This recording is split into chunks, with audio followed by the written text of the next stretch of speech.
Joe Biden's new plan for Homeland Security is partnering with local law enforcement to track hate-related rhetoric online. Shall we dig into it? As Imani, aka Crutches and Spice, pointed out before, the fascism that we fear under a Republican is being designed under a Democrat. Now, why would she say something like that? Does it have anything to do with how Joe Biden administration is unveiling new actions to combat anti-Semitism on college campuses? Among other actions, federal government will be partnering with law enforcement to get anti-Israeli protesters. Like this Twitter person said right here, calling it now. If Biden and men begins cracking down on pro-Palestinian protests on college campuses, it will kick off the biggest wave of radicalization in a generation. Think about it. Think about it.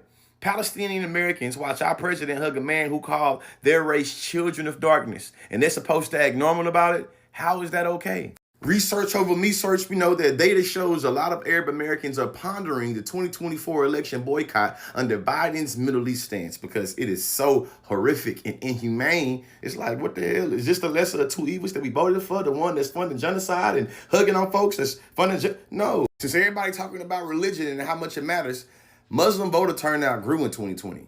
Let's bring some context in it. Though relatively small in number, their participation was targeted enough to make a difference in 2020. In Georgia, where President Joe Biden won by almost 12,000 votes, more than 61,000 Muslim voters came to the polls, said the document by Engage. In Pennsylvania, which Biden carried by nearly 81,000 votes, about 150,000 Muslim voters turned out. And then we know the White House got a whole bunch of PR teams and people that work on their speaking points and things like this. So think about it.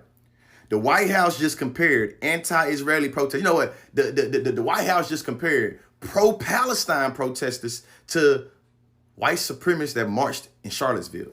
Not only that, they couched the entirety of the Charlottesville riots about anti-Semitism and just forgot the whole point about anti-blackness and them really being flared by, you feel me, black unity and black progression.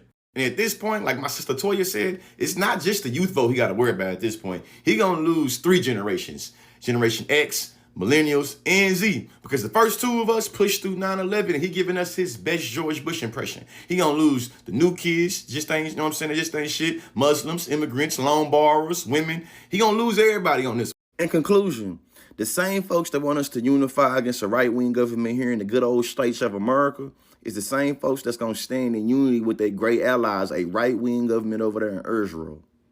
Free Palestine, baby.